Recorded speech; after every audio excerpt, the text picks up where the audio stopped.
नमस्कार। इन खबर में आपका स्वागत है। राजस्थान में अशोक गहलोत सरकार बुरी तरह से फंस गई है।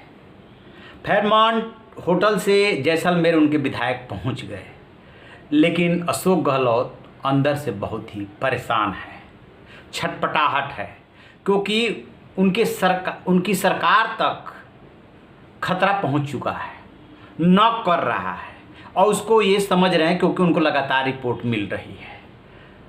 कोई रास्ता नहीं सूझ रहा है।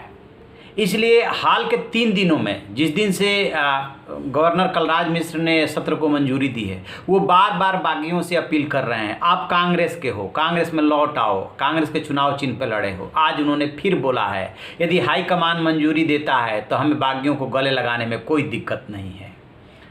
ठीक है, ये तो राजनीति है, न कोई अस्थाई दोस्त होता है, न अस्थाई दुश्मन होता है। सरकार बचानी है, चाहे जैसे बच जाए।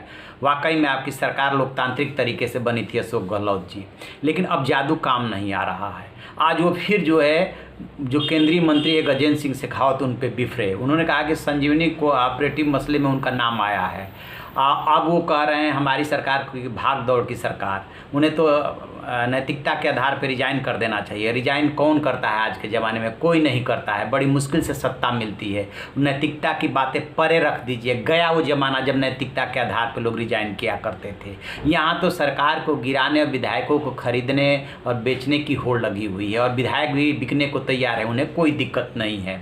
अब लास्ट में उन्होंने क्या कहा है? प्रधानमंत्री से उन्होंने अपील की है। प्रधानमंत्री नरेंद्र मोदी जी, आप दोबारा चुन करके आए हैं, ये बहुत बड़ी बात है लोकतांत्रिक व्यवस्था में। हमारी मदद कीजिए, इस तमाशे को बंद कराइए। इसका क्या मतलब है? मतलब को समझिए।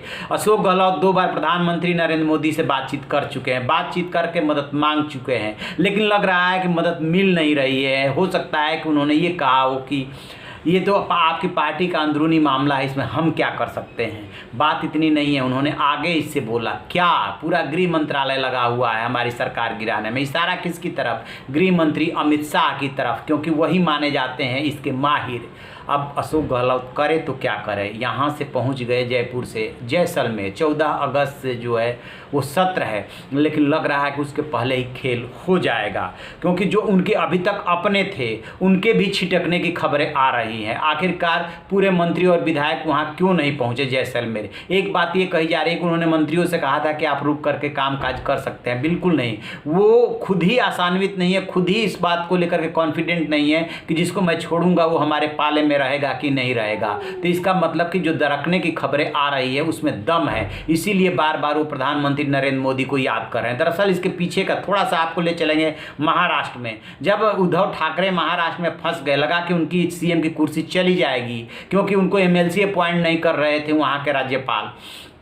तब उन्होंने प्रधानमंत्री नरेंद्र मोदी को फ़ोन मिलाया। उन्होंने कहा कि आप कहेंगे तो मैं रिजाइन कर दूंगा, लेकिन ये क्या हो रहा है? क्या मुझे ये एमएलसी बनने का भी हक नहीं है? फिर प्रधानमंत्री नरेंद्र मोदी ने कहते हैं कि बीच का रास्ता निकाला, क्योंकि राज्यपाल उनको मनोनीत नहीं करना चाहते थे जिस कोटे में वो चाहते थे। फिर चुनाव आयोग से रिक्वेस्ट की गई कि आप जो है चुनाव करा दीजिए। फिर एमएलसी का चुनाव हुआ, जिसमें कि उद्धव ठाकरे जीत करके और अपनी मुख्यमंत्री की कुर्सी बचा ले गए। कुछ उसी तर्ज पर अशोक गहलोत प्रधानमंत्री को लेकर के उतने आक्रामक नहीं, उनसे बार बार अपील कर रहे हैं, खेल तमाशा बंद कराने की अपील कर रहे हैं, मदद करने की गुहार लगा रहे हैं। लेकिन क्या अशोक गहलोत को मदद मिल पाएगी? क्योंकि वहां परिस्थितियां दूसरी थी, वहां आगे की संभावनाएं हैं। यानी उद्धव ठाकरे के साथ मिलकर के कभी बीजेपी की सरकार बन सकती है। यहां पे वो संभावना नहीं है। अशोक गहलोत जी, कांग्रेस और बीजेपी दोनों 180 डिग्री पे खड़ी हैं एक दूसरे को कमजोर करने के लिए। आपका भी केंद्रीय नेतृत्व वहाँ उन पे जो है निजी वार करता है। हो सकता है कि आपसे रिश्ते अच्छे हों, लेकिन आपकी इस बात में दम है कि लोकतंत्र की रक्षा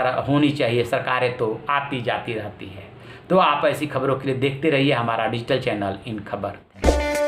इन खबर चैनल को सब्सक्राइब करें और बेल आइकन दबाना ना भूलें।